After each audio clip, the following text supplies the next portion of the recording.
পরিবারের সাথে ডাক্তারি দেখাশোনা করে এই ডিজিজ পেশেন্ট থেকে মুক্ত হয়ে আমাকে আল্লাহর কাছে যেতে হবে, ঠিক কিনা? এখন আপনাদের সামনে কথা বলবেন আমাদের ডাক্তার সাহেবের তামাম জিন্দেগি যিনি মানুষের জন্য জীবনটা শুরু হয়েছে, ইউজটা করেছিল আল্লাহ বেশিরভাগই মানুষের জন্য। তার মেজর জামাতা আপনাদের সঙ্গে কথা বলবেন, দয়া করে আপনারা মূল্যবান কথা শুনুন। আসসালামু আলাইকুম। আমি বীর মুক্তিযোদ্ধা ডাক্তার জামাল উদ্দিন খলিফার মেজমের জামাতা ব্যারিস্টার নাফিউ আলম। আপনারা সবাই অবগত আছেন যে আপনাদের অত্র এলাকার কৃতি সন্তান বীর মুক্তিযোদ্ধা ডাক্তার জামাল উদ্দিন খলিফা আজ সকাল 5টায় মৃত্যুবরণ করেছেন। গতকাল রাতে উনি হার্ট অ্যাটাক করেছিলেন। হার্ট অ্যাটাকের পর আমরা সবাই ওনাকে ডিএসএমএনইউ পিজি হসপিটালে নিয়েছিলাম, সেখানে ভর্তি করেছি 12টায়। তারপর সেখানে প্রাণপণ চেষ্টা চালানো হয়েছে। ওখানে যত বিশেষজ্ঞ আছেন সবাই এসেছেন, ট্রিট করার চিকিৎসা করেছেন তারা, কিন্তু আল্লাহর হাতে যা লেখা ছিল সেটা তো আমরা খণ্ডাতে পারবো না। সকাল 5টায় উনি মৃত্যুবরণ করেছেন। উনি এই এলাকার একজন কৃতি সন্তান ছিলেন, একজন বীর মুক্তিযোদ্ধা ছিলেন।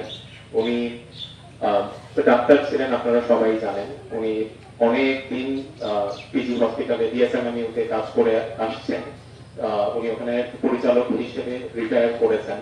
তো উনি কর্মজীবনে যতটুকু সম্ভব উনি কৃতিত্বের পরিচয়, আমি মনে করি যে আমি ওনার মেয়ের জামাতা হিসেবে মনে করি যে উনি কৃতিত্বের পরিচয় দিয়েছেন। পাশাপাশি পরিবার জীবনে উনি একজন, আমি বলবো, সফল ব্যক্তি ছিলেন। উনি ওনার একজন স্ত্রী, 3 কন্যা এবং 2 মেয়ের জামাতা রেখে গেছেন আর 2 নাতনি রেখে গেছেন।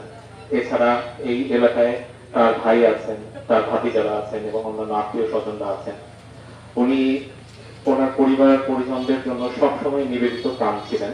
উনি যথাসম্ভব যখন পেরেছেন চেষ্টা করেছেন যে সহায়তা করার।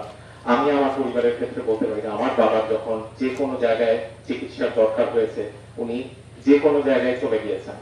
যে কোনো হসপিটালের একদম উচ্চ পর্যায়ে যারা কাজ করেন সবার সাথে যে কথা বলে আমার বাবার চিকিৎসাটা খুব ভালোভাবে করেছেন। ঠিক একইভাবে আপনারাও হয়তো অনেকেই বলতে পারবেন যে আপনাদেরও এরকম হয়তো এক্সপেরিয়েন্স আছে।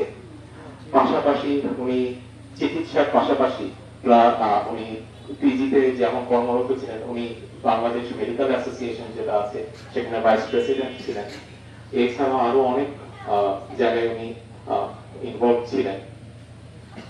এছাড়া সর্বোপরি আমি যেটা বলবো যে উনি বলছিলেন যে আমাদের সবকিছু সূত্র করে যেতে হবে। হ্যাঁ, উনি একজন ধার্মিক মানুষ ছিলেন। আমি কখনো ওনাকে নামাজ বাদ দিতে দেখিনি। ইভেন ওনার যখন হার্ট অ্যাটাকটা কালকে করছে, উনি বাইরে গিয়েছিলেন, বাইরে থেকে এসে ওযু করে নামাজ পড়ার জন্য বসেছিলেন এবং তার আগে ওষুধ খেতে নিয়েছিলেন, তখন উনি হার্ট অ্যাটাকটা হয়েছে।